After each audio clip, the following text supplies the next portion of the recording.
Good evening, everybody. We have got, it's ILD MDM Friday today, and we have got 5 more complicated cases, which we are going to discuss. We have got Dr. Abhishek Tandon presenting first case, Dr. Shitu Singh presenting second case, third and fourth case is by Dr. Shobha, and fifth case by Sujit Rajan. Our experts for today is Murli Mohan sir, Professor Athol Wells. For radiologist, Bhavin sir, Sharda is our pathologist, and as a rheumatologist I have got Jyoti Shrikant. We have got Dr. Aparna also, who is our radiologist if required. So let us start. Murli Mohan sir will be joining little late, and without further delay we will start the presentation. I'll move on to the first case, which is by Dr. Abhishek Tandon. Over to you, Abhishek. Good evening, everyone. At the onset, I would just like to thank Dr. Mehta for giving me this opportunity to present this case here in front of all of you. So I'm going to present a case of 46-year-old female. She is a housewife by occupation, a diabetic since the past 8 years. She presented to me with shortness of breath, more on exertion, and dry cough in the past 3 months. She has an exposure to a pet dog at home for the past 5 years, and she's been taking metformin 500 milligram twice daily for the past 7 years for her diabetes. On examination, her room air saturation was 94%, which fell down to 80%. That was the minimum saturation recorded during a 6-minute walk test. She had bilateral fine crests. The CVS examination was normal, and she had no rheumatological or dermatological signs of a CTD. When we sent a blood profile, specifically the CTD profile, her ANA was strongly positive, 1:320, and her ENA profile was positive for an AMA, that is an antimicrobial antibody M2. The other blood investigations were unremarkable. The only thing that there was a slight increase in the urea of 42 and a creatinine of 1.3, maybe pointing towards an early CKD. Diabetes CKD. I've gone through the slide now. So in view of her AMA M2 positivity, we had a detailed hepatological examination, but that was unremarkable as well. So when she presented to us, she had already undergone a CT scan, which was not done in our institute, but from an outside institute. She was evaluated with a PFT, which showed a restrictive pattern, a DLCO, which showed a diffusion defect, and her echo was unremarkable. Okay, I'll stop sharing and Bhavin sir can take over.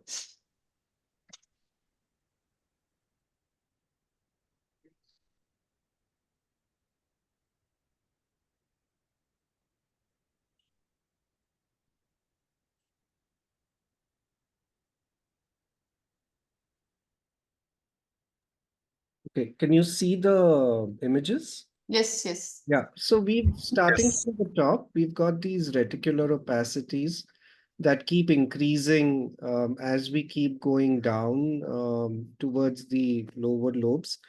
These have a curvilinear appearance. There's subpleural sparing. There's a peribronchovascular distribution. So there is a little bit of traction bronchiectasis here, but that could just be transient bronchial dilatation.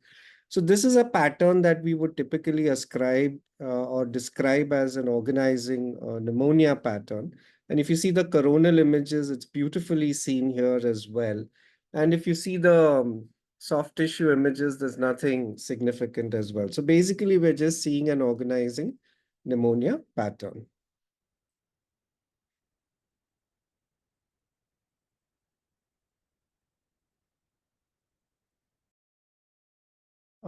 So the first question has already been answered by Dr. Bhavan Jankaria. So this is a OP pattern. So the purpose of presenting this case was because, according to my limited knowledge and experience, it was a very unusual presentation in AMA M2 positivity with no liver involvement but an ILD.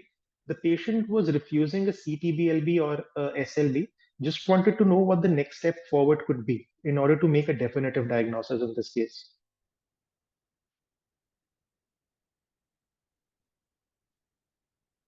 And the second question would be that the patient is currently being treated with an MMF with steroids. We started with steroids and we added MMF. Should MMF be continued or should it be changed to another immunosuppressive therapy?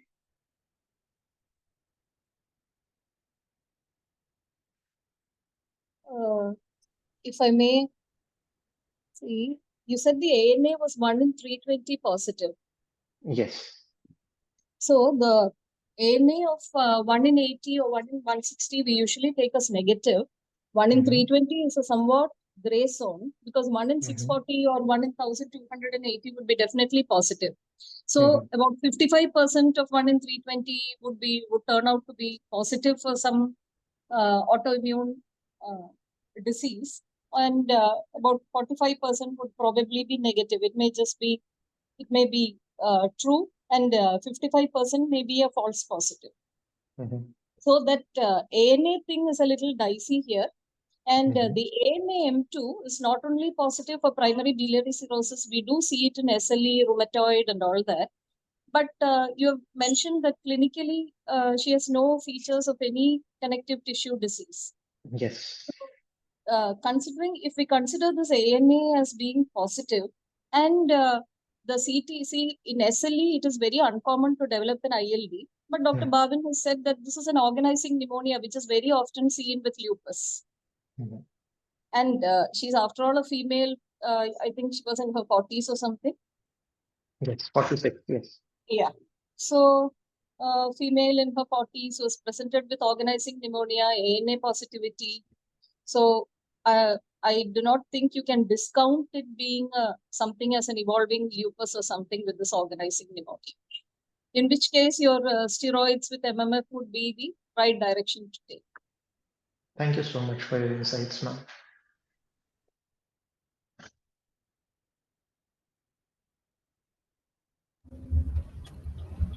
I'm not sure a biopsy will really help here, Abhishek. Though I'd like to know whether anyone would do a biopsy here with that pattern and your AMA positivity. Sure, sir. Point well taken. Thank you so much for the insight. Should I say something brief? I'd love to disagree with Bhavin, but I can't. This is definitively an OP pattern. I'm sure about that as an amateur radiologist.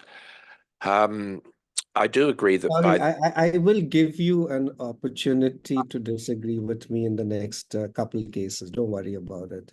No, that's all right. That's all right. I can contain my enjoyment. Anticipation is the half of joy, really. When you put it together, I accept you can't classify it formally within CTD, but it's very difficult to view this other than a case in which immune dysregulation is driving lung disease, I think, on common sense grounds. And if you were doing likelihoods, I'd be up at 90%, I think. That's what's going on in someone of this age with OP like this, and the serological signal is just giving you a starting point, but it's carrying you, we've heard, to a 50-50 likelihood even before you put in the lung features. So I agree. I can't see that a biopsy will change things. If you think about what can simulate organizing pneumonia, it's really only a vasculitic process you would focus on. And all I will say is the vasculitis I've seen doesn't look like this variant of organizing pneumonia, but Bhavin could correct me on this. But I really don't think we're going in that direction. And if you were, I'm not sure a cryobiopsy would give you enough sample anyway to be definitive about seeing the vasculitis. We're certainly not getting serological signals strongly pointing in that direction. So I would manage empirically, and I really can't argue with the common sense statement that you go along with what you would use for an organizing pneumonia, which is likely to be less likely to settle spontaneously because you do believe it's part of a systemic immune dysregulation. So yes, MMF, how long has the patient been treated? 45 days now, sir. Right, so it's far too early to get a sense of how well that's working. And I would just highlight one thing. I see a DLCO of 52%, and I'm hearing that she's desaturating to 84%. And I look at the proportion of the lung involved, and wouldn't have said that there's extensive enough disease to expect that desaturation. But it just reinforced that OP is likely to be the case, because this is the outlier. Blood gets shunted through organizing pneumonia. You can become surprisingly hypoxic with that phenomenon, getting hypoxia at rest with OP involving only maybe 10% of the lung. There seems to be some sort of vascular dilatation within lung involved with OP. So I don't believe that should make us, as it otherwise would, chase pulmonary hypertension on exercise and she's about to get PH. I think it does fit with the lung phenotype. Thank you so much for your insights, sir.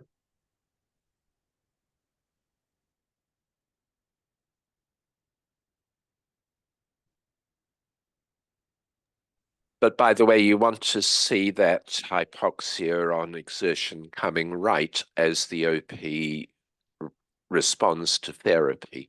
You do want to see that. Otherwise, you're going to have to be worried about a separate pulmonary vascular process, which is not yet severe enough to produce pulmonary hypertension at rest. Absolutely, sir. Point well taken. Thank you so much. Shritu, you can go ahead. A very good evening to all of you. And, I have been looking forward to these MDDs, and it is my honor and privilege to be a part of one of them. So I have a very interesting case which kept us on our toes for a week or so.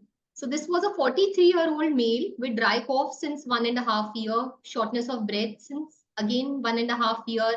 He had some vague symptoms of runny nose, generalized weakness since a year, and loss of weight, which was quite remarkable because it was around 9 kgs in 1 year.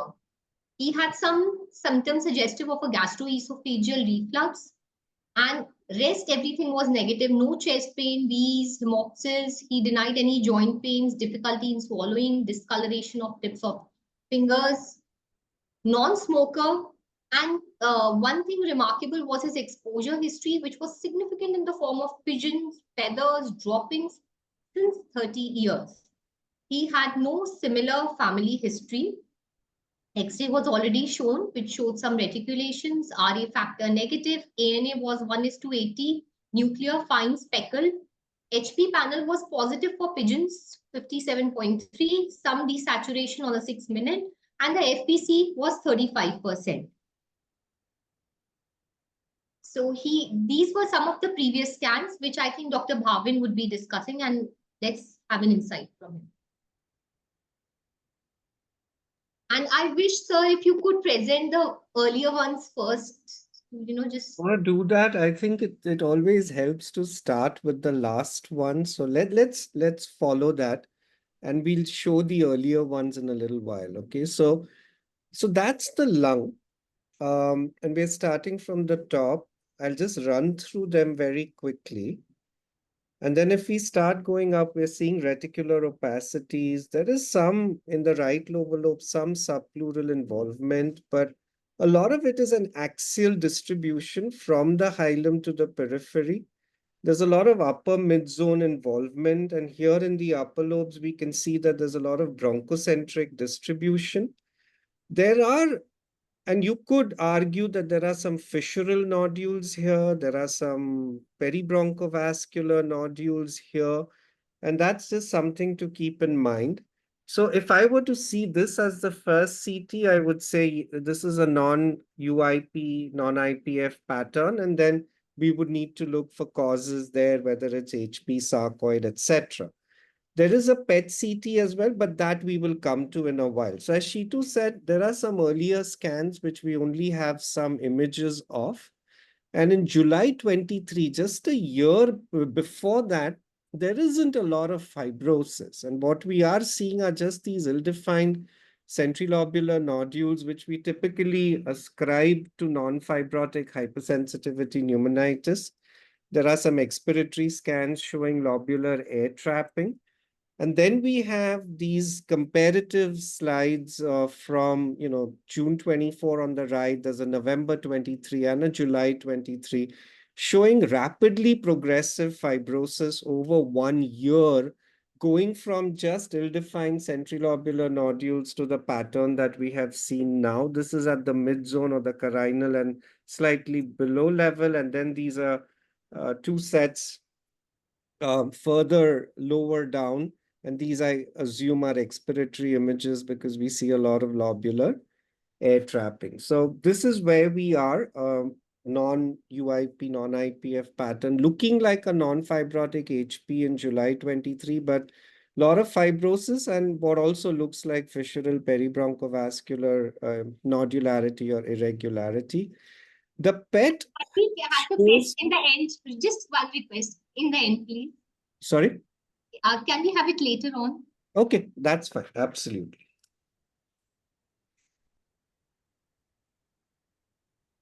Dr. Can I ask you a question, Bevan? So you've highlighted initially that you would keep sarcoid in mind, although I think I read between the lines that you are not arguing that the way it's changed is pointing you towards sarcoid rather than HP.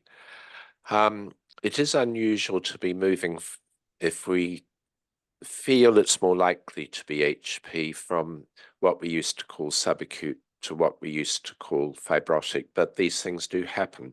It is simply a fact, and you've got this traced out. Then if you were saying there's fibrosis, there's 3 groups of patients in fibrotic HP in the large biopsy studies. There's the subset with UIP, the subset with NSIP, and the subset with bronchocentric interstitial pneumonia.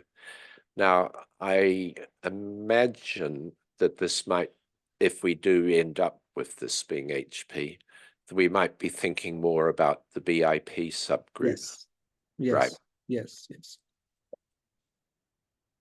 Yeah. When we saw the scans and we had an initial suspicion of sarcoidosis, so the patient underwent a bronchoscopy. We took endobronchial biopsies from secondary, tertiary carinas as well as TBLBs from right lower lobe. The bronchoalveolar lavage was essentially normal with essentially lymphocytic with 36% lymphocyte count. Macrophages were 48 and neutrophils were 10%. And here the biopsy, I think we have a pathologist with us. Sharda. Yeah. Firstly, madam, I would like to thank you for giving me this opportunity. So in this endobronchial biopsy, what I could see is there are a lot of lymphoid aggregates. This is the respiratory epithelium, and subepithelially, there are a lot of lymphoid aggregates. In this particular biopsy, I am not able to find any granulomas or any other pathology. So the transbronchial biopsy is showing the bronchiole apart from the, yeah, and there are few lymphoid aggregates. Even in this biopsy, yeah, this particular picture, there are a lot of macrophages here. And there are lymphoid cells. Apart from the lymphoid cells, there are these macrophages, but it doesn't look like a clear-cut granuloma to me, at least in this picture. Okay. So Yeah. we'll just give insight from our pathologist. Unfortunately, she wasn't able to join us. She had advantages of more, I think, biopsy slides and, markers also. So what she reported was atypical pneumocytes with nucleomegaly, hyperchromasia, irregular nuclear contours. And it turned negative for TTF and P40. And she had remarked it as atypical adenomatous hyperplasia. Okay. So that is why subsequent to that, we got a PET scan done. So the PET was actually done after the biopsy was, and when we got the biopsy results. Bhavin sir, if you can share the picture.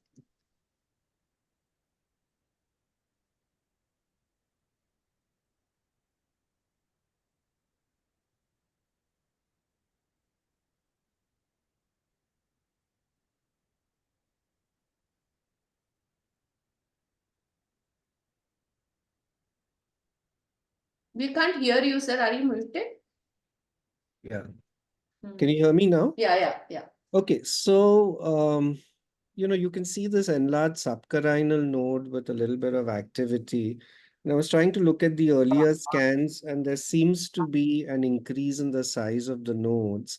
Um, the PET images are a little off. Not all of them are there, but you can see that there are these lymph nodes in the right high paratracheal, pretracheal space, etc., all of which are minimally enlarged, and the largest is the subcarinal here. So there is some lymphadenopathy that this patient has here.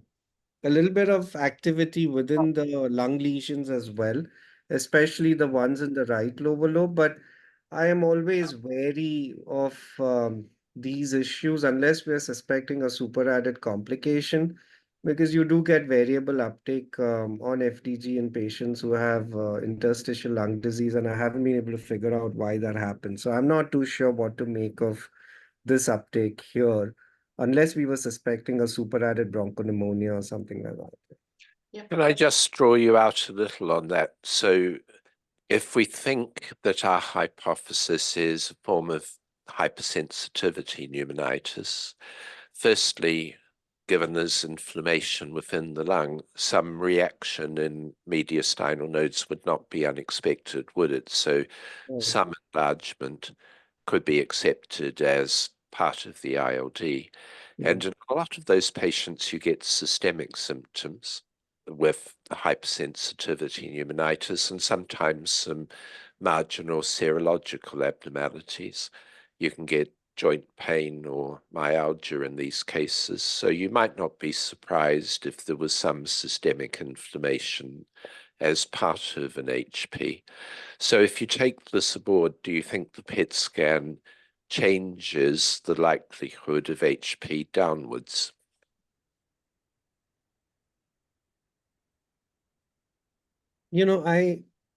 I'm a little stuck here because I did think that there was a high chance of there being sarcoid based on these left upper lobe lesions that we have here. And in fact, if we were to, I'm just trying to get this out of the way.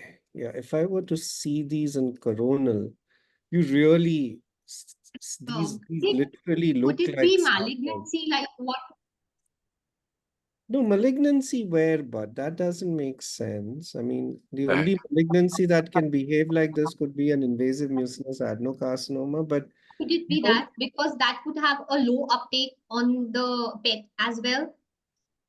but we're not seeing, all we're seeing is these areas of increased density showing uptake in the right lower lobe. But the thing is, the patient has progressive fibrosis. I mean, if you look at this one here, look at the upper lobes. There is in a year to see this extent of fibrosis is so, I mean, it's not unusual, but it means the patient's in trouble. In which case, I might even just argue that this is some form of a superadded inflammation at this stage rather than saying that there is a malignancy. And I would want to then just wait a little bit before doing that, or then sample the subcarinal node and biopsy it if you're thinking that there's an issue. I don't have a full answer on this. The biopsy picture isn't actually looking like an invasive mucinous adenocarcinoma, the pictures which you have shared. The last picture might be a reactive pneumocyte hyperplasia, which could again be due to some sort of, infection or inflammation. So would a cryobiopsy help? So we had actually posted him for cryobiopsy, and I was just hoping we get those, but the patient didn't actually turn up for the biopsy. Yeah, that would really help. Cryobiopsy would really help, but transbronchial sometimes it's difficult. It might do. I mean, I am used to the very occasional scenario that there are on CT overlapping sarcoid and HP features, and maybe they're not very common as scenarios, but if you're in an institute where you get sent unusual disease, you do see this, and I'd completely take aboard. I also, Bevan, was wondering earlier on whether this might be weird sarcoid. And I'm not sure that's entirely excluded, except that when you do do a transbronchial, it's not that you see normal tissue, you see abnormalities that would not seem to fit with sarcoid. So immediately it's sarcoid with interest at that point. And I think I'd still be arguing, as much on common sense grounds as anything else, there's definitive exposure. I don't put anything on the precipitants, that's just confirming what you got on the history. But there is a starting likelihood of HP. And then when you put the other contradictory features together, is there anything that's moving us away from HP in the end, being the most likely diagnosis? You can build a castle in the air and turn it into CTD-ILD, but I don't really buy that. But the transbronchial could be hinting at making an argument for that if you had more histology, but it isn't an argument I'd like. I'm not sure I like sarcoid either in the end. And the PET helps, I suggest, because you really aren't getting proper support for sarcoid, I believe, on the PET. And then weird malignancy doesn't feel right either, because it just doesn't explain a lot of the features that you see. But the trouble is malignancy can kick you in the teeth from time to time. So I'd argue that you're up at more than 70% likely for fibrotic HP, but maybe there's enough discomfort that taking a cryobiopsy would help everyone. Okay, thank you. So, yeah. And at the same time, why don't you do a TBNA? yes, yes. I mean, I would think, the sequence of events strongly supports a fibrotic HP. So Reactive pneumocyte hyperplasia can be seen in HP. So the last picture which you have shown. My 70% is very conservative. In reality, I think it's closer to 90% plus. Athol, you mentioned those histopathological types. Airway centric. You also said DIP in HP in the series? BIP, bronchocentric interstitial pneumonia. Bronchocentric. It's frustrating. You go to the large biopsy series. We Right. see a lot of UIP, but I think we're seeing it because the nastiest disease comes to us. Correct. Actually, in the less selected histologic series, bronchocentric interstitial pneumonia is the most common pattern. UIP is less common than NSIP. Yeah. And I just think that you can't classify this case as NSIP or UIP. We've heard that very clearly. Yes. And we don't have a neat CT spectrum for what we call BIP. Yeah. And that's true of what we call airway-centered interstitial fibrosis, which straddles CTD and HP. But I also think we're a bit loose in what we call BIP on CT in HP, although Bhavin, you'll have thought about this quite a lot. But I got there by exclusion on the scan, that we would have to think of this as BIP. Do you want to say more about that? You may be more positive in saying, look, I want to call it that anyway.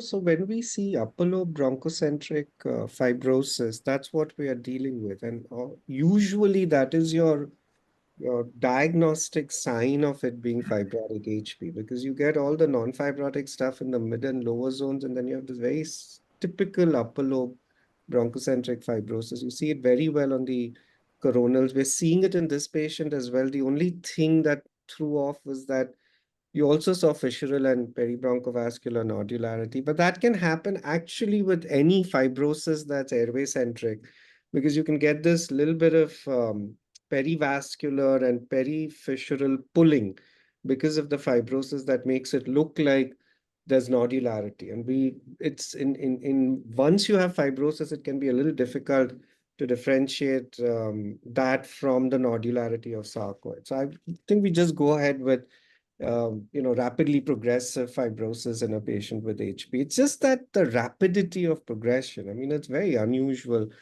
in our setting. We see rapid progression, but we call it rapid when we see it over 3 years and 4 years. And this is in 1 year. I mean, it's remarkable. And what treatment is going on, Shitu, for the last year?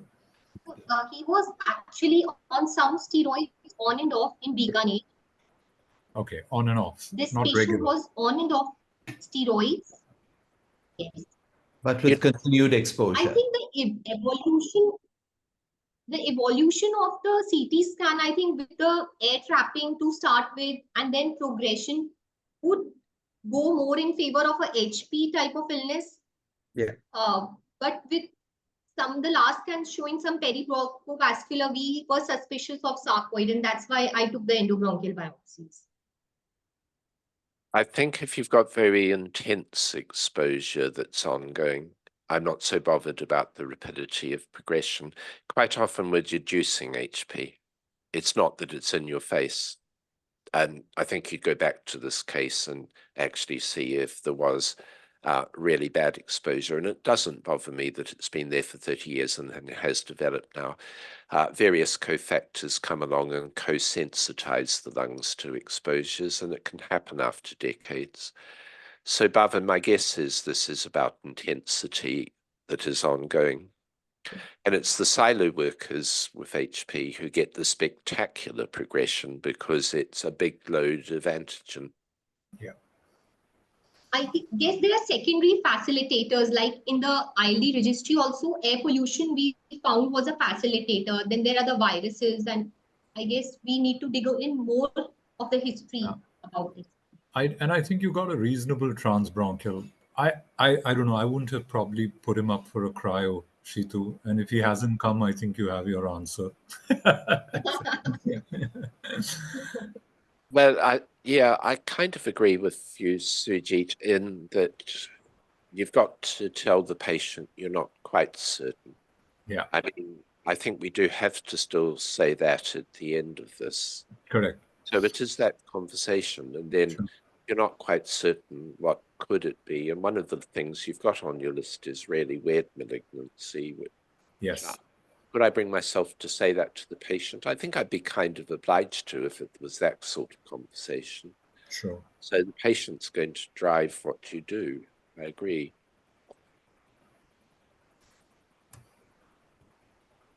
I think there's also the sense that if this is unusual sarcoid, your management might be different. You might be thinking about methotrexate rather than mycophenolate. Yeah. So I think there is an argument for doing an EBUS and snaffling one of those nodes with signal. And yet it is unlikely. So you could manage empirically and come back to that as a possibility, I suppose. Yeah. The only thing was Sharda was not happy to call even a single granuloma as classical and well-formed, and that's why I wasn't thinking. No, I wasn't either, because you saw something else on the transbronchial that didn't fit with sarcoid. Yeah. And I mean, I thought it was lymphoid follicles, and you'd be thinking of CTD-ILD in that case. Yeah. But then the trouble is you will get this immune dysregulation signal sometimes in HP, so you can't make a meal of that. Sure. The only thing that I can say on this biopsy is there's no granuloma. Yeah, which is why I was veering very solidly away from sarcoid. Yeah. So sarcoid means based on this biopsy, I can rule out a sarcoid, because sarcoid, if it is sarcoid, it will definitely show a well-defined granuloma. Yeah, well, classically, I've just seen these cases that hover between HP and sarcoid, unfortunately.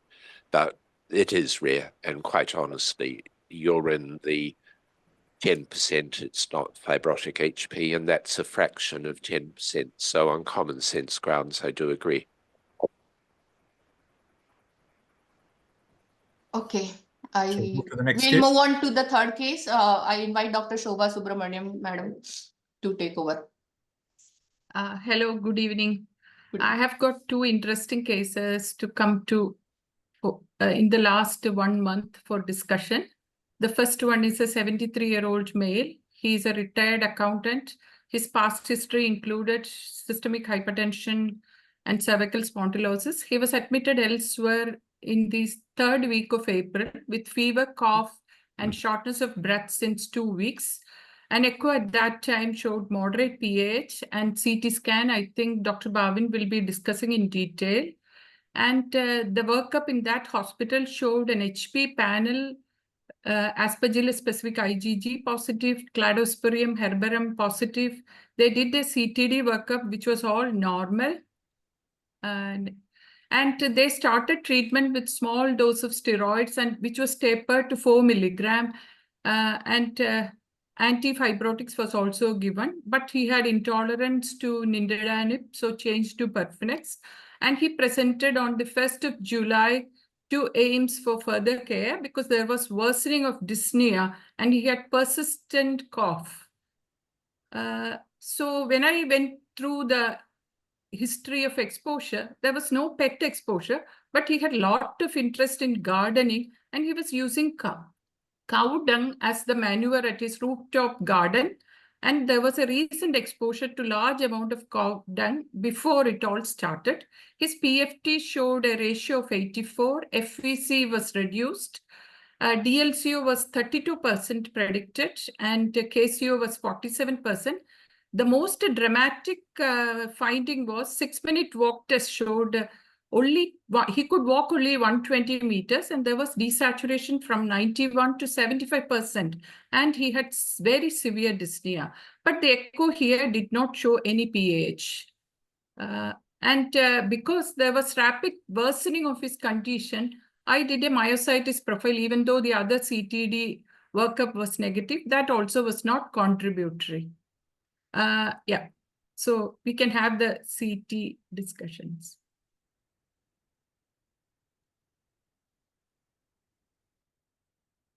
Okay, so this is one time where I'm going to change the order. Usually we start with the latest first, but I'm just going to start with the April scan, and we'll take it from the top.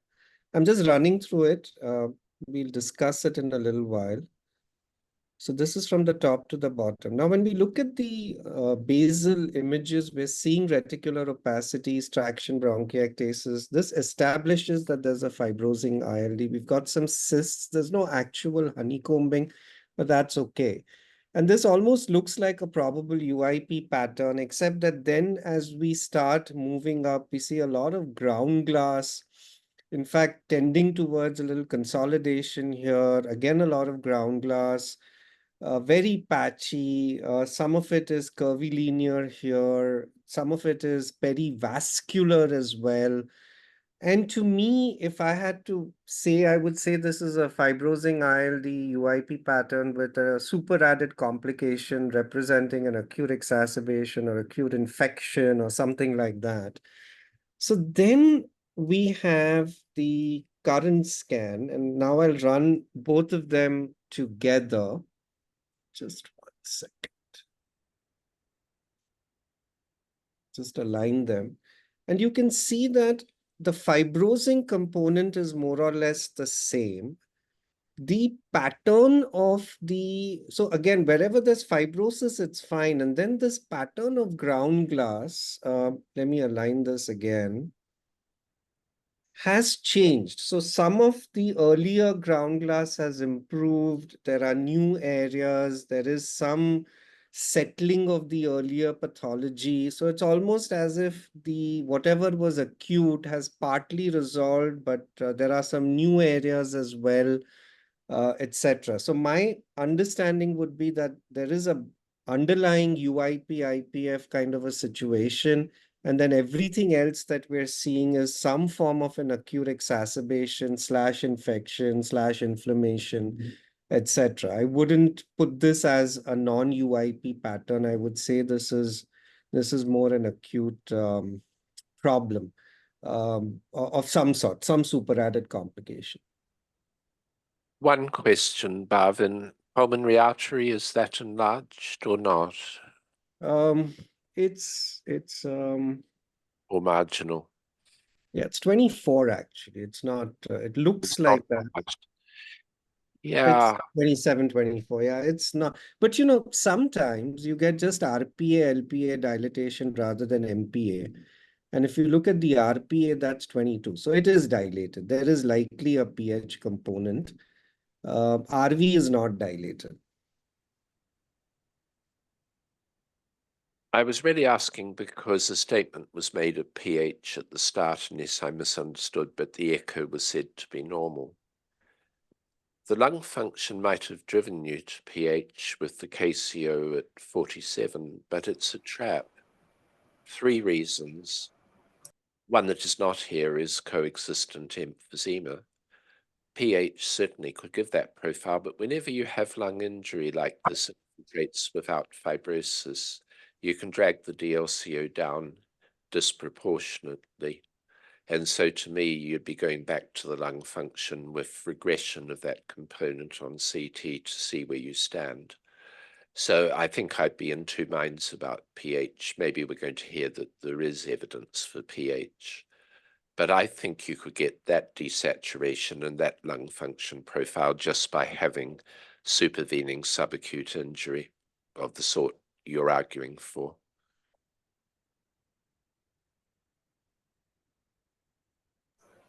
Right.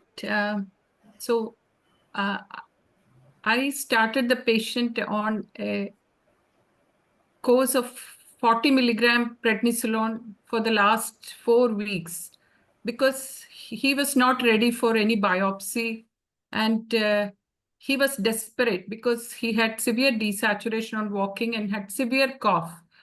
So thinking that if there is ground glassing, there must be some response to steroids, even though I was not confident of what the diagnosis was.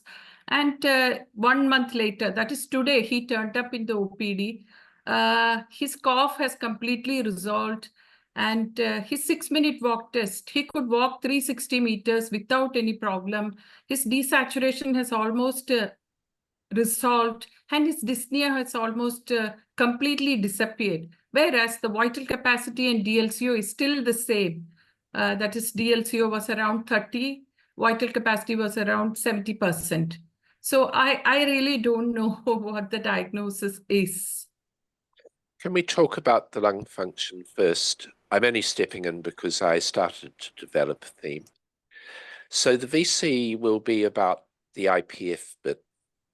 I think if you're saying that the infiltrates are not dragging it down, then if he improves, then the VC will not rise. And so I'm not so bothered about that. I think there's both pH and some effect from the infiltrates, and that's why you see the 6-minute walk distance improve as the infiltrates regress, but you're still stuck, I believe, with pH in the background, whatever the echo says. And that's in the end why the gas transfer remains disproportionately reduced. How much reproducibility there might have been in the first gas transfer in somebody who can't walk far and is desaturating, I'm not sure. So I wouldn't read too much into the absence of rise in DLCO. I think your 6-minute walk data are truth data.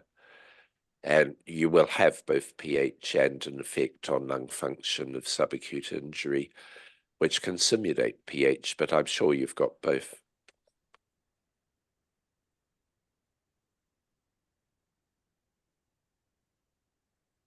The history was about just 2 weeks old, right, Shobha? Yeah, that's right. So this could have been just a viral infection on a pre-existing IPF or fibrotic HP, I guess, one of the two. But it's between IPF and fibrotic HP, it's hard to say. I think he's in the age group. I'm sorry. I would go out on a limb here and say there is an IPF and everything else is super at it. So Okay. yeah, this one I would. So yeah. Yeah, he's 72, and yes, that's all. Well, part of the argument is that in the follow-up scan, when you lose the infiltrates, it's really rather difficult to manufacture HP from that scan, isn't it? And yes, whatever causes acute exacerbations in IPF, I don't know if dung sets this off without it being HP. Viral, we think, is quite common, probably as a trigger for lung injury in IPF. So I'm totally comfortable with IPF with an acute exacerbation. Maybe he got lucky and dung-induced flares or lung injury does tend to, because I think you'd say he's done quite well for somebody with an acute IPF exacerbation. Yep. And there was no history of breathlessness or restriction in quality of life before all this, right? No history of any sort of breathlessness in the probably past. managing with a compromised lung function for some time. He was climbing up the stairs, doing all the gardening upstairs, very active. which is so true of many patients here. Very, very true. Yeah. But the other thing is, do accountants truly ever retire? When we say retired, they're still counting numbers all the time. So, Bhavin, when you retire, I'll have a huge celebration, but it's not something I expect to ever have. but just call me for the celebration. That would be fun. I wonder whether we'll be celebrating yours before mine. So, Okay, I think Going mine back, going back to that dung exposure, I seem to recall that cows produce a lot of methane, and methane can produce a lot of lung injury. So if he's had very heavy exposure, I'm wondering if that was a cause of lung injury directly, and we don't need to invoke either a viral infection, which can also improve with steroids, or something else. But the history of a lot of dung exposure is actually quite intriguing. I agree, but I would extend that and also say IPF epidemiology Possibly. does actually pick up on cow dung and wood dust, coal dust, all sorts of things as two-hit events that you can have that over years, and then something comes along with a predilection to trigger IPF. So the cow dung could also be relevant to IPF per se. but then also we need to go to the history of whether it's fresh cow dung or old cow dung, because if it's the pressed cow dung that you get from the thing that is heated up and dried up, then there's no methane. It's only the fresh cow dung. So I don't know. I'm not sure about that. Okay, I think we'll move on to the fourth case, Pam. Yes, that was a 47-year-old lady. She's a native of Kerala, but she's working as a medical nurse in Manchester, UK. Post-COVID status, non-smoker. Her symptoms started as breathlessness since April 24, which was progressive, grade 1 to 3, which was always on exertion, and it was associated with chest tightness. There was no wheeze, no allergic triggers, there was no orthopnea or PNT, and she also complained of dry cough for the last 3 months. She presented to our OPD on the first week of July. Examination was unremarkable, grade 2 clubbing, and there was bilateral infrascapular crackles were there, and there was no systemic features of CTD. And this was her X-ray, which showed bilateral basal reticular features. And this was her lung function. FEV1 ratio was 0.80, FVC 67%. And DLCO was 58% of predicted, KCO was around 60. She could walk 360 meters. There was a desaturation from 98 to 75%, and she had severe dyspnea on walking that much, and echo did not reveal any pH. We did the CTD workup. ANA showed 3+ cytoplasmic pattern. ANA profile showed very strongly positive RO52, and an anti-myositis profile was sent after getting the RO52 result, which showed PL12 strongly positive.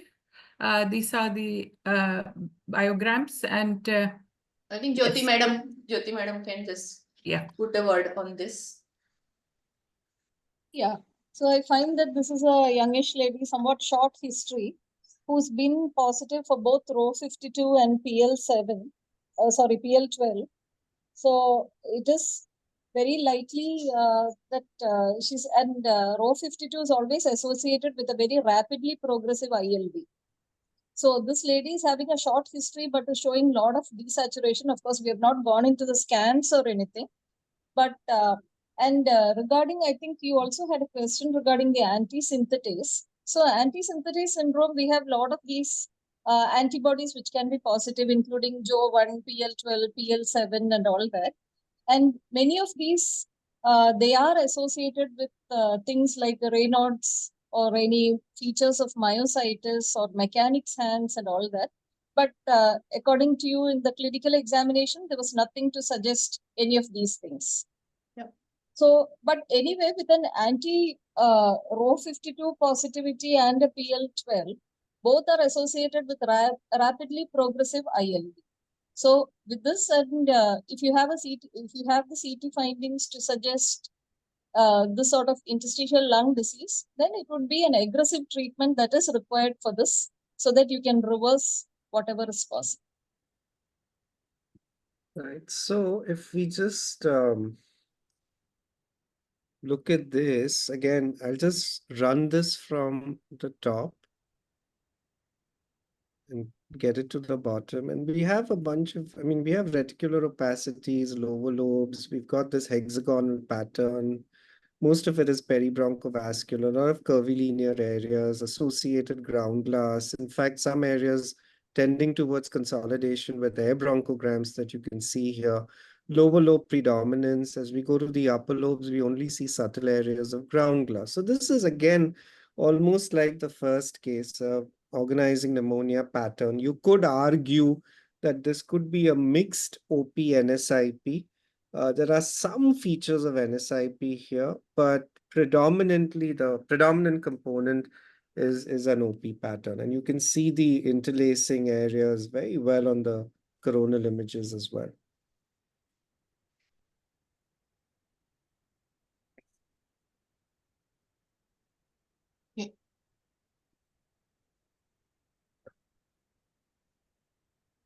Yeah. Sir, you are muted, Professor Wells. Okay, Bhavan will be sorry to hear that it was a question addressed to him.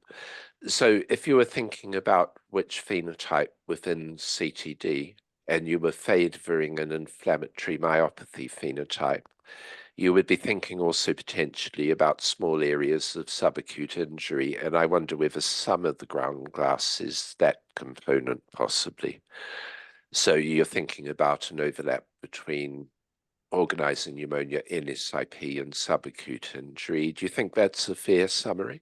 Yes, yes. I mean, acute subacute injury, but given the history, yeah, subacute. Well, subacute's a movable feast. We tend to say subacute in the disease, but sometimes it is very acute. Yeah. That's true. Yeah, absolutely. And second question to you, the pulmonary artery size. It's not dilated. Neither the RPA, LPA, nor the MPA. It's just 25. Yeah. There might not be time for it to dilate anyway. I was interested again in the gas transfer profile and the desaturation profile with a DLCO of 58%, but maybe there's again enough organizing pneumonia to drive that. Yeah, I'll go to the questions of ma'am.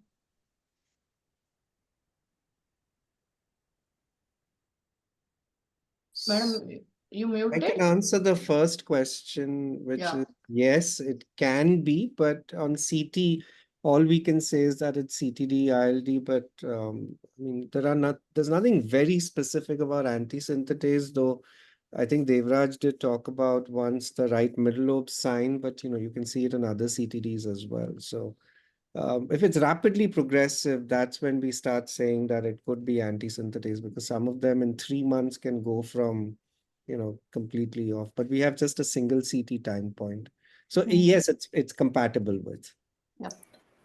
Also, the question on rituximab, has she improved with prednisolone and MMF, Shobha? It was started only 1 week back, and she has flown back to UK. Okay. I think I'd probably give it time. I mean, that's my thought. See the lung functions after prednisolone and MMF, and then decide on rituximab. Probably a little premature to take a call on that. Yeah, mycophenolate is also a good enough drug. It does very well. I mean, you can compare it with, it does very well on comparison with rituximab. But if you have some refractory cases, definitely rituximab should be the next choice. Problem is, if it's progressing very rapidly, it makes sense to jump in early with rituximab. Can I just ask if methylpred was used initially? Or was it oral prednisolone? I think she didn't hear. What was it? So was methylprednisolone used initially, or was it? No, she was not pulsed. You see, I would extend Murali's argument here and say this is worrying disease, and if you aren't going to go to rituximab, you really need to show that with methylpred there's evidence of a rapid improvement. And I am a bit bothered about relying on a non-methylpred approach plus mycophenolate in disease that might go south very quickly. Okay. Okay. Last So case. what would be your reference point, Athol, if I may ask, to give rituximab here? Well, I'm going to make a decision at the outset. I want to see rapid control as early as possible. And therefore, I will give methylpred because if I get the message, it's improving quickly. And I think these patients fall neatly into two groups: great response to methylpred and miserable outcome. And there's not much gray area in between. So I want to find that out fast. I do think this is worrying enough that personally I would add rituximab at the outset. But I can see how you might use the methylpred, make a judgment at, say, 10 days that things are moving in the right direction. You'll have mycophenolate in anyway in the background. So whether you give rituximab at the outset or you wait for 10 days, I can see an argument either way. Perhaps on balance, what you're doing is taking aboard a bit more detail on the time course, aren't you? And you're wanting to know if it's plausible this is developed in 3 weeks, or it feels more like it's developed over 3 to 4. So it's bedside stuff, which way you go. I'm not sure a committee can come along and look retrospectively and say which is right. Sure. Murali, do you want to say a bit more about this? No. That was exactly what was in my mind. If you look at the recent guidelines too, they talk about, so the MMF is in the background and you need to give them a pulse and then decide on 1 or 2 additional drugs. And certainly the Rituximab is the one that you'll use if it's progressing rapidly. I would go by the clinical progression. And if she's deteriorated rapidly, young woman, very definitely a CTD, possibility of antisynthetase, I'd like to be aggressive and save as much of her lung as possible. I think the consensus seems to be that 0.5 mg per kg Shobha may be too conservative an approach. Maybe call her back and pulse her. I think that's what I can sense. Thank you.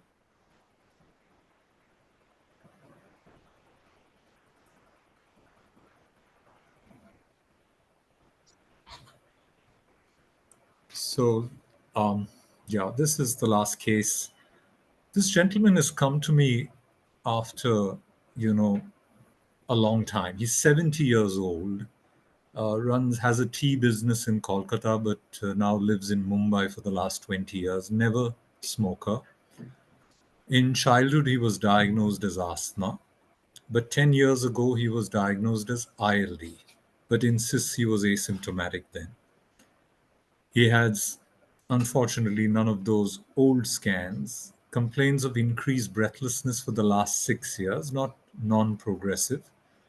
And the dyspnea has again increased in the last 3 months, which is why he came to meet me. He was hospitalized in March for a left pneumothorax, and the ICD was removed after 3 days in a suburban nursing home. And again, a month later, recurrence of a left pneumothorax, ICD removed after 5 days. Discharged with an oxygen saturation of 88% on room air. And then he was hospitalized under my care in June, in the end of June, and we placed an ICD back. We were debating what to do at that time. We ended up doing a left-sided talc pleurodesis, but we had a difference of opinion when I spoke to the respiratory physician, another respiratory physician who managed him. Prahlad had also seen this patient but wasn't managing him. The family history, the father has asthma, the younger brother has asthma and fibrotic HP, and the wife has fibrotic HP. The treatment history is he's just been on methylprednisolone 4 milligrams a day for the last 3.5 years. ICS LABA LAMA, autoimmune profile, everything's negative, and a lung function, which is the first lung function and the only lung function we have, because he's lost his old ones, because in frustration he threw everything out, shows a vital capacity of 67%, 2.46. FE on FEC ratio is low, so clear airflow obstruction there with some reversibility, 18% and 210 ml. So that's probably the asthma part, but his DLCO is down to 12%, KCO 22%, and his 6-minute walk test was done. I do not have those results here, surprisingly, but I'll fish them out as Bhavin projects the scan. And the echo is a mildly dilated RA and RV, but the pulmonary artery pressure is not elevated. That was the echo. And this is the CT. Bhavin? So here we go. So we have 3 scans. When I looked at, I given an opinion on this, and I did have a 2014 scan with me, but that was only on films, and I don't have access to that right now. But I will just mention what it is that we had found then. Again, I'm going to start with the old scan first, and that's the December 20, which, as you can see, there is advanced destructive emphysema, or you can say, severe confluent centrilobular emphysema. Um, and it is emphysema. It's not really cystic lung disease. You can see the extensive confluence, and I would actually call it advanced destructive because you've got increased air within, and there's actually volume expansion. The fissure is pushed away and things like that. Now, that's all in the upper lobes, the upper and mid zones, if you may. There is associated cystic disease when you come to the lower lobes, which is separate from the emphysema. You see some cysts with walls, especially towards the periphery, that could be related to the interstitial lung disease. And you see some reticular opacities in the lower lobes. I mean, if this was a smoker, you just have just said this is smoking-related interstitial fibrosis without subtyping it in any way, and the emphysema called it a CPFE, and the matter would be over. But he is a non-smoker, and that's pretty much where it is. Then we have a scan 4 years or 3.5 years later in 2024 when the emphysema is more or less the same. He developed a left-sided pneumothorax, but the interstitial fibrosis has progressed. Here, of course, it's because the lung is atelectatic that it all looks a little more. And then you have the latest one, which is the June 24.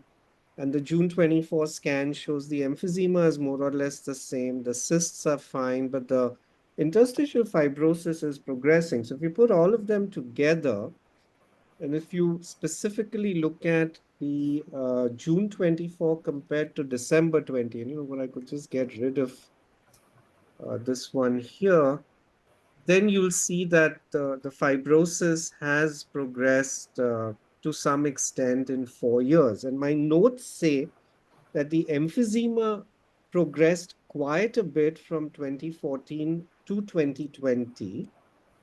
The rate of progression of the emphysema is minimal to, if at all, minimal to mild from 2020 to 2024. But the rate of progression of the interstitial fibrosis is much more than the rate of progression of the emphysema. That's pretty much it. That's the description. Bhavin, if you look at the extents of the two processes, which is the more extensive as change happens? Is it still the emphysema or is it now the ILD? No, it's still the emphysema. So that would explain the airflow obstruction without Yeah. needing asthma in the picture. Yes. Yeah. So he has airflow obstruction, and I think that slide, Asmita, if you can. We've done alpha-1 antitrypsin, right? I didn't get that done. I suddenly realized now because, so The question was whether to do when he came in with the third recurrence, there was Prahlad. I mean, we know Prahlad. He was suggesting to do a lung biopsy under local anesthesia, fluoroscopy under LA, but the patient was reluctant. I did speak to him about it. We could have arranged that. He said, I don't want a biopsy, period. And looking at his history, no lung functions, just taking prednisolone for 3.5 years. That's why we did the talc fluorodesis and sent him home on oral methylprednisolone, ICS LABA and ALAMA. We got his VEGF-D levels. I didn't think of alpha-1 antitrypsin actually, but we've never had a diagnosis of alpha-1 antitrypsin in our cohort of patients, but I can get that done. I don't know if... Yes, Athol. And Bhavan as well. So if you look at descriptions of CT and alpha-1 antitrypsin, and I've seen a fair few cases because we have more of it in the UK. Yes. It doesn't tend to look like this. It doesn't tend to be something that you would say was smoking-related emphysema if there was a smoking history. There's a diffuseness about it from the apex to the base. Right. And leading from that, where you do see weird emphysema is in a series of immune dysregulations. Vasculitis can produce this. I don't think you're saying there's emphysematoid destruction within ILD, which would be carrying you towards HP. But I still think that in some immune diaphyses, you will see emphysema. And sometimes in HP and farmer's lung, people have seen an awful lot of emphysema with less ILD. So I am left with the sense the emphysema may be relevant to the ILD, but I can't quite see it very clearly. But I think the important thing is that the emphysema in where it's distributed is separate from where the ILD is occurring. I suspect Bhavan wants the alpha-1 antitrypsin because this gentleman's a non-smoker, a never smoker. Yeah.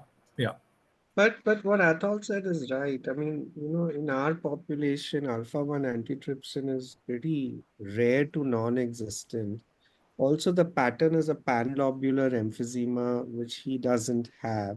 It was just about finishing off every possible investigation, but it's like VGFD. I mean, that was not, it doesn't look like lamb, but you just do it because you're stuck for an answer. And I remember 15 years ago, and Sujit, you know this, right? We had those BHDs, which we didn't know were BHDs.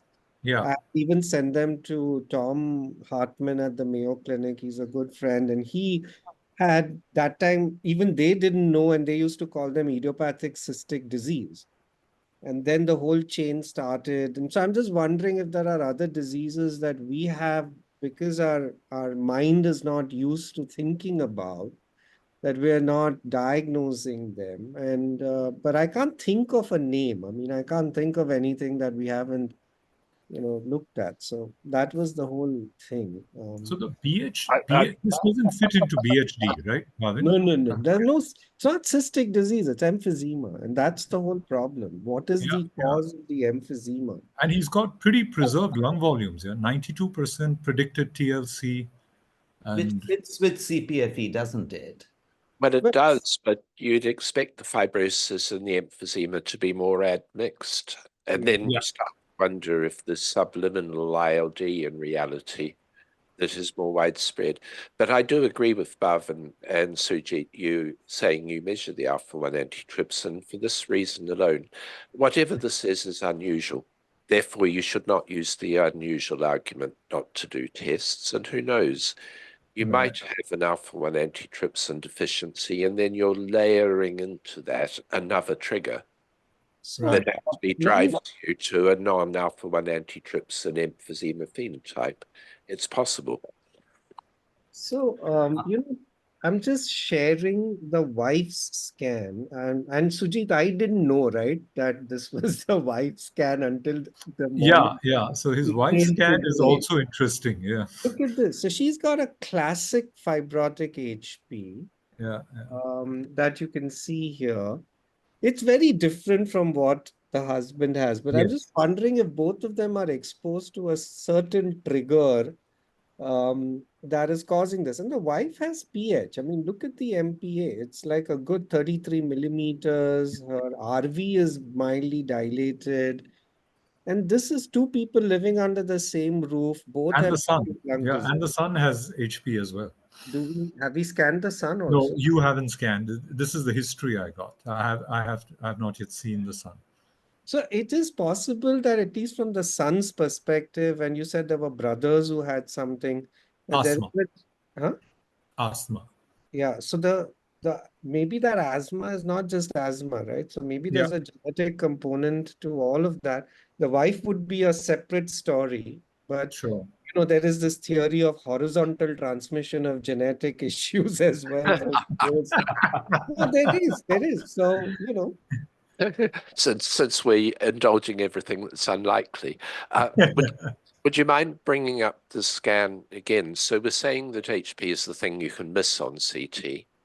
It's classically recognized. So, and then you've got a lot of emphysema that might obscure your views. I think the patient. No, not the wife scan, Bhavin. I'm going to put both the scans patient scan. together. And I just want to go back to the emphysema and see if one could be missing subliminal HP mixed in. Trouble is the emphysema is so bad, the blood has to go somewhere. All right, so the right side is the husband, the left side is the wife. And that's what we have.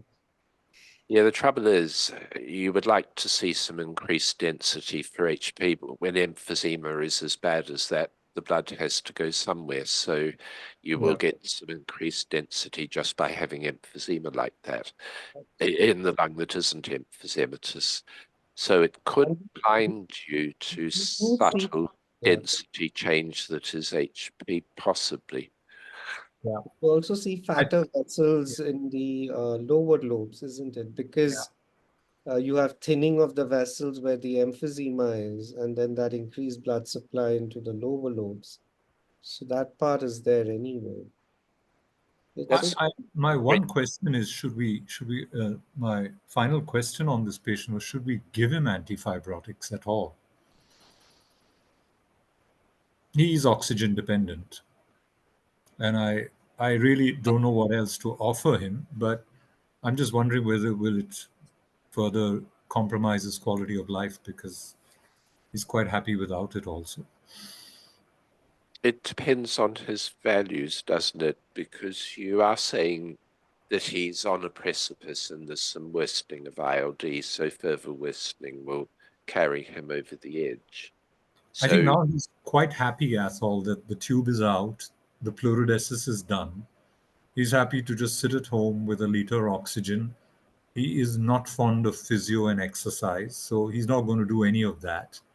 And I told him that, look, we'll see you and talk about antifibrotics later, because I was just trying to digest what he'd been doing the last few years when I met him in the hospital. Yeah, and it's good that he has a bit of space away from the acute episode, because the real issue is you might live longer with antifibrotic. You might be happy as you are, but you might live longer. But there's a risk that the longer life will be less in quality of life, but you don't know that till you try an antifibrotic. Some people take time. So he kind of needs to be a little distant from the more acute troublesome events. Correct, yeah. So neither of us really know what the answer is, because he's going to know the answer, isn't he, I think? Right. Yeah, that's true. You have that lung function, Asmita? Can you just project that? No. The lung function. Very stupid question while she's projecting it. Will an antifibrotic interfere with the talchleurodesis's effect? I don't think so. I haven't heard of anything like that, Murli. I would not believe it should. Yeah, I'm just wondering, because fibrosis underlies the pleurodesis, so yes, interfere with it. I don't know. I don't know the answer to that. I don't think we'd see antifibrotic therapy driving resolution or regression of fibrosis. So my instinct would be no, but the trouble is medical history is littered with wrong instincts. But I don't believe it's likely. But that may also be a good reason to give him some time to pleurodise and then introduce the antifibrotics. Yeah, very good point. The DRCO was 12%, which may mean that it was fortunate that no biopsy procedure was done, but you were talking about doing it at the time of the pneumothorax anyway, I guess. Yes, yes. So they said they'll put in a thoracoscope through the ICD, flexible, and do it under local anesthesia. But would you have offered a thoracoscopy with a biopsy, Athol, to such a No, patient? I would not, because I think any slight smidgen of an acute exacerbation triggered by a biopsy would carry him off this mortal coil. So, Sorry, just to interrupt, I was just checking ChatGPT for tea exposure or tea industry exposure and HP, and apparently that's an association. Okay. Unless he was only dealing with as a back office. I think it was back office, Bhavin, but I'm going to go back to that. Yeah, but that may be in the later years. When he was younger, he may have been going to the plantations and maybe in the factories where they pack the tea leaves. If that was the case, then we should also maybe look at then what Athol was saying, that is this just a severe manifestation of an HP presenting with emphysema and cystic change, given that so we need to know what was his tea exposure, tea leaf exposure. I think I went into that, but there wasn't exposure, but I will go into more detail, I think, Bhavin. There's another antigen. There's another antigen in the house as an alternative possibility. Look, this does highlight one thing that is a recurring theme. People look at scans and they can find non-ILD explanations for ground glass, and in this case, the amount of emphysema by itself is a perfectly good explanation. But there might have been contrast given, or the patient is very obese and hasn't taken a breath in. The point is that you're not saying there isn't ILD ground glass, you're saying you're blinded to it. And so you can't look at the scan and say that there is. And that's the trouble in a case like this. It could be mixed in subtle ground glass that is genuine as part of an HP feature. The trouble is you just can't see it, therefore you don't buy it. But it could still be the case. That's the trouble. And we already know that if you're going to pick the disease you miss most often on CT, it's the HP with very subtle ground glass. So you're just blinded to the possibility that it might be there. We Indians have the third eye.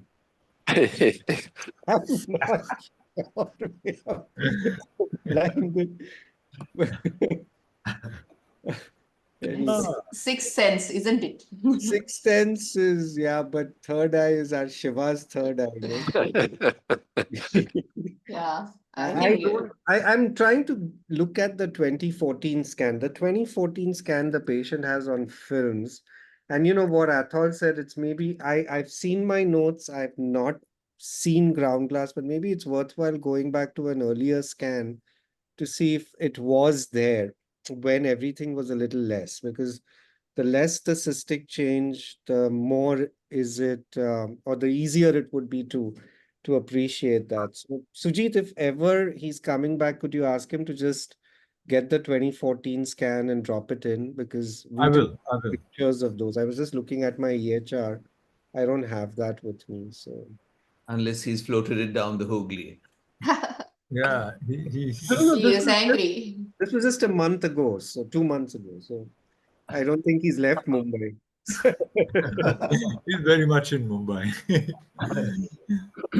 They prefer the Brahmaputra though, no? When they have to float things. But yeah. Okay, good I cases. think. Yeah. Thank you. Thank you, Abhishek, Seetu, Shobha Madam, and Rajan sir. Thank you so much, Sharda, and all my I think experts. Aparna and Vimala here. Aparna? Aparna, if she's willing to take on, then we can do 1 in 3 now. I think Aparna wanted to see how easy or difficult this is. I think this is very easy, Aparna, if you're still there. And you can chat with Vimal as well, and maybe we can all share responsibilities. So she's not answered. There she is. So she's unmuted. She is unmuted. Aparna, what do you say? Yeah, we can do it, no problem. Yes, great. So we'll do that. Yeah, so why don't you, Asmita, coordinate with Aparna as well? Definitely, no Yeah? issues, sir. Great. Yeah. So Great. the next one we will have Vimal Raj sir, and then next to next will be Aparna. Is it okay? Perfect. I think that's Yeah. good. So Aparna will have one more exposure, and Yep. then we'll take 16th August will be the next IIT MDM. And thank you so much all the That Vimal delegates. will be doing, isn't it? Yes, yes, yes. Then I have that lecture after that. Yeah. Okay, perfect. Thank you. Okay. Thank you so Thank much. you. everyone. You take it as read. We'll be much nicer to you than we are to Bhavin. You better be, otherwise she'll run away. No, he doesn't mind coming. He minds putting all the CT scan in order and also he joins as an audience always. He's happy to do that. A lot of stress, putting all this together and time and everything. So not a lot of stress, it's just time. Are we offline, Asmita? Arvind, can we make it offline? Arvind? Can we make it offline?